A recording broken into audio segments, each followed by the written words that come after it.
The aqueduct echoed with the hollow roar of water running somewhere deep below, but Lian could barely hear it over the pounding of her own heartbeat. The faint blue glow behind them grew stronger with every passing second, pulsing like the breath of something unnatural. The dusk warriors were descending into the tunnel, calm, precise, unstoppable. Armin lifted Kael's arm over his shoulder, helping him stand fully. Kael winced but forced himself upright, determination tightening his jaw. "We can still outpace them," he said, though his voice betrayed the pain that racked his body. "The aqueduct leads to a service gate near the northern cliffs." Armin frowned. "That exit has been sealed for decades." "Sealed," Kael replied, "doesn't mean impossible." The glow behind them intensified.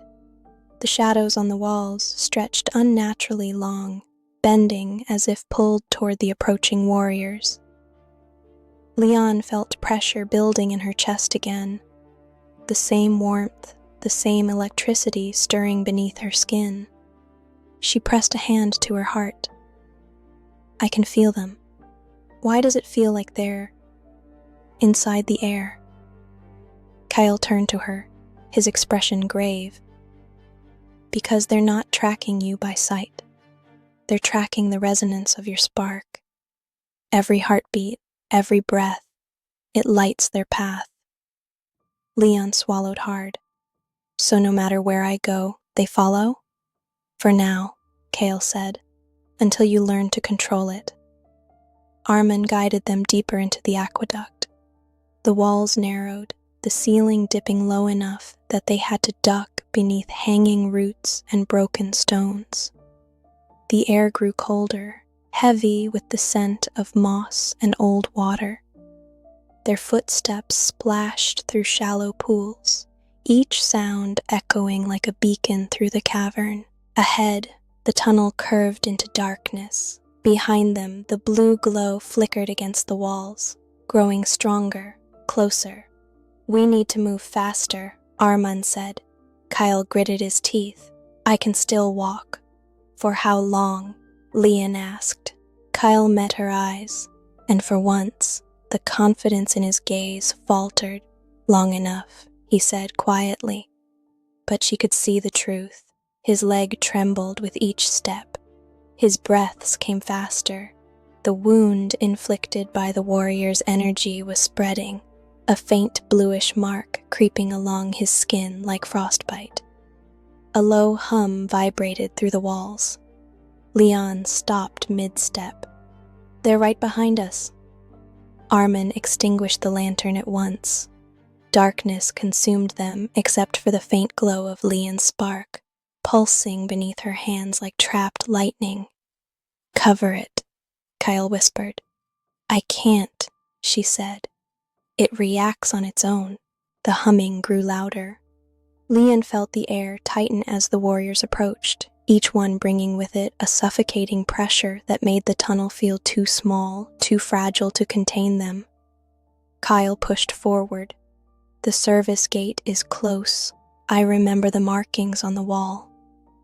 They continued through the dark until the tunnel opened into a wider chamber, circular and collapsed along one side. Rusted pipes lined the walls. Broken mechanisms lay scattered across the floor, remnants of an old water system abandoned long ago, and there, half hidden by debris, was a metal door. "That's it," Kael said. Armin moved to examine it. The hinges were rusted solid, the handle barely held in place. "This will not open easily." Before he could attempt it, a thunderous crash erupted behind them. The tunnel shook, dust raining from the ceiling. A blue light flared, bright enough to illuminate the entire chamber. Lian felt every hair on her body stand on end. The dusk warriors had entered. Their silhouettes loomed in the corridor. Tall, armored shadows with blades glowing blue. Their humming voices echoing like a low chant. They stepped forward in unison. the sound of their boots striking the stone like the beating of a single merciless heart. Kael positioned himself between Lian and the warriors. "Get the door open." Armin tried the handle. It didn't move. He slammed his shoulder against it. Nothing. He kicked the rusted hinge. No reaction. "They sealed it from the outside," Armin said, panic creeping into his voice. Kael drew his cracked blade. "Then we fight." Lian's breath hitched. Her palms glowed brighter, the spark reacting to her fear, to the danger, to the presence of the order. She backed away, trying to steady her breathing. "Stop," she whispered to herself. "Not again. Not now." But the light grew stronger. The warriors entered the chamber fully, forming a crescent around them. Their blades rose in perfect unison. Their helmets turned toward Lian. Kael's voice broke the silence. "Lian, brace yourself." And the blue light surged forward. The chamber exploded with motion. Blue energy tore across the room as the dusk warriors advanced with terrifying precision. Their blades hummed like living metal, vibrating with an unnatural resonance that echoed through Lian's bones. Armin pulled her behind a collapsed pillar while Kael stepped forward, raising his cracked blade despite the shaking in his injured leg. "Stay behind me," Kael shouted. A warrior swung its blade in a wide arc, the air rippling with the force of its strike. Kael blocked it, barely, the impact sending him sliding back across the wet stone. His teeth clenched as he steadied himself. "They're too strong," Armin said, voice strained. "We cannot defeat them." "We don't need to defeat them," Kael replied. "We just need time." Lian pressed her back against the wall, heart hammering. Her palms glowed again, dimmer than before, but pulsing uncontrollably. She tried to force the spark down, tried to breathe deeply, tried to think of anything but the pressure building inside her. But fear amplified it. Pain amplified it. The presence of the warriors amplified it. The glow intensified. One of the warriors turned toward her as if sensing the shift. It stepped away from Kael, blade raised, approaching Lian with slow, deliberate steps. The metal of its armor scraped softly, a sound more terrifying than a scream. Armin moved in front of her, arms spread as if his aging body could shield her from a creature forged in darkness. "Stay back," he warned, though his voice trembled. The warrior advanced anyway. Kael grunted in effort, parrying another strike. "Armin, move." "I will not leave her," Armin replied. The warrior lifted its blade. Time seemed to slow. Lian felt her breath seize. The pressure in her chest broke, and the warmth surged down her arms. Light flickered beneath her skin, brighter, hotter, like something ancient was stirring awake. Then the blade came down. A shock wave erupted from Lian, a burst of blue-white light that cracked the stone beneath her feet. It slammed into the warrior, sending it hurtling backward into the chamber wall with a thunderous crash. Dust and debris rained from the ceiling. The glow faded as quickly as it had appeared. Lian collapsed to her knees, hands shaking violently. I didn't mean to..." Kael grabbed her before she fell forward. "You saved him."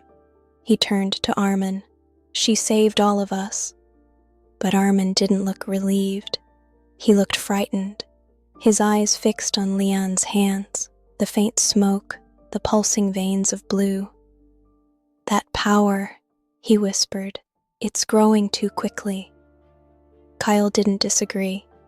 If she can't control it, it will consume her before the order even gets the chance. Before Lian could speak, another warrior stepped through the dust cloud, unharmed. Its armor was cracked, but already repairing itself through the strange blue energy coursing along the seams. It raised its blade again.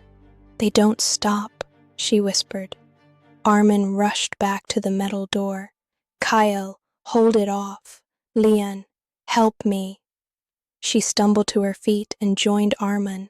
Together, they pushed against the rusted metal, but it didn't budge. Her pulse raced. The warrior advanced. Kael met it head-on, blocking its strike, but dropping to one knee from the impact. "Now would be a good time to open that door," he shouted. Lian pressed both hands against the cold metal. She focused on her breathing, steadying it, slowing it, trying to summon not the chaos of the spark, but the warmth she had felt before it lost control. Please, she thought, not violence, not destruction, just enough. A faint glow spread across the surface of the door. The rust cracked, the old hinges groaned, Armin's eyes widened. "You're controlling it." "No," she whispered. "I'm trying." The door trembled. Behind them, Kael cried out. The warrior towered over him, preparing a final strike. Lian closed her eyes and pushed harder. The metal shrieked as centuries-old bolts surrendered. The service gate blew open. Cold night air burst into the chamber, carrying the distant scent of pine and snow. Armin grabbed Lian's arm. "Go, now!" Kael staggered toward them, but his injured leg gave way. Lian reached back and hauled him through the doorway as Armin slammed his shoulder against the door to slow the warrior's pursuit. "Block it with something," Kael gasped. "There is nothing," Armin replied. The warrior lunged, but the ceiling collapsed. Rocks slammed between the chamber and the door, sealing the entrance in a cascade of stone and dust. The impact threw all three of them backward into the frozen night. Silence fell except for their strained breaths. Snowflakes drifted gently from the sky. Lian lay on the ground for several seconds, staring up into the cold, endless dark. The world felt impossibly still compared to the chaos they had fled. She sat up slowly, shivering from the cold and from the shock. "We made it," she whispered. Kael shook his head. "We escaped." He looked toward the collapsed aqueduct. "They will follow." Armin nodded grimly. "Then we must keep moving." The northern wilderness stretched before them, vast, silent, and unknowingly dangerous. Their journey had only just begun. The night air outside the aqueduct was painfully cold, carrying the sharp bite of winter even though the season had only begun. Snow drifted slowly around them, flakes catching the faint moonlight as they fell onto the rocky slope. Lian wrapped her arms around herself, shivering both from the cold and from the shock of everything that had happened. Her palms still tingled with remnants of the spark, subtle pulses that made her fingers twitch without her permission. Kael pushed himself upright with Armin's help. His injured leg threatened to give out again, but he refused to collapse. He looked toward the blocked aqueduct entrance, a mound of shattered stone, now burying the passage completely. "That won't hold them forever," he said. Armin nodded. "But it gives us enough time to disappear." Lian scanned the horizon.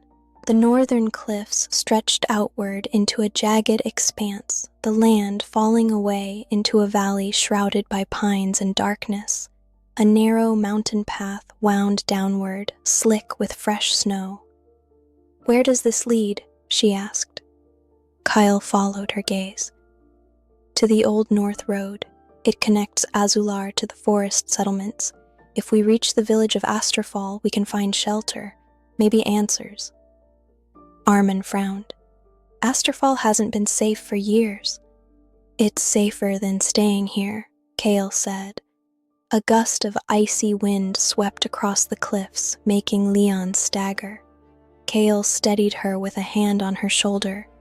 She tried to pull away at first, ashamed of her weakness, but he kept his grip gentle. "You saved us," he said quietly. "Don't forget that." Lian lowered her gaze. "I didn't control it. It just happened." "That's how it starts," Kael murmured. "Before the spark becomes a choice, it acts on instinct. Armand tightened his cloak around himself. Instinct or not, we need to move. They began descending the path, each step slow and cautious. The rocks beneath the snow were uneven, and the wind made it difficult to keep balance. Lian slipped once, catching herself on Kael's arm. He winced in pain from his wound, but managed a faint smirk anyway. "Careful," he whispered. "It's a long way down." The remark was light, but his eyes betrayed worry. Not just for her, but for what she was becoming. As they descended, the sounds of Azular grew faint behind them. Fires still burned in the distance, casting an orange glow against the low clouds. Warriors moved like dark insects across the rooftops, the city now little more than a battlefield for a hunt Lian had unwillingly ignited. Her chest tightened. "So many people," she whispered. "I never wanted anyone to get hurt." Armand placed a reassuring hand on her shoulder. "The order would have come whether you awakened or not. They were searching for the spark long before tonight." "But the spark is inside me," she insisted. "Yes," Armand said softly, "and that is why we must protect you." They walked in silence for a while. The path widened as it reached the tree line, opening into a dense forest. Pines towered above them, their branches heavy with frost. The air smelled of resin and earth, a sharp contrast to the smoke and ash left behind in Azular. But even here, the danger followed. Kael suddenly stopped. He crouched low, pressing a hand against the snow, his brows furrowed. "What is it?" Lian whispered. Kael stood slowly. "Tracks." Armand leaned forward. "Human?" Kael shook his head. "Not quite." Lian frowned. "What does that mean?" Before Kael could answer, a distant, hollow howl echoed through the forest. It was long, deep, and unlike anything Lian had ever heard. It vibrated through the trees, making snow fall from the branches. Armand's expression darkened immediately. "We need to move faster," he said. "We're not alone out here." Lian felt her pulse rise. "What was that?" Kael's voice dropped to a whisper. "The forest guardians, creatures bound to the old laws. They can sense the spark too." Lian's stomach twisted. "So everything is drawn to me now? Humans, warriors, creatures?" "Not drawn," Kael corrected. "Alerted." She met his gaze, fear widening her eyes. "What do they want?" Kael hesitated. "Some protect, some destroy.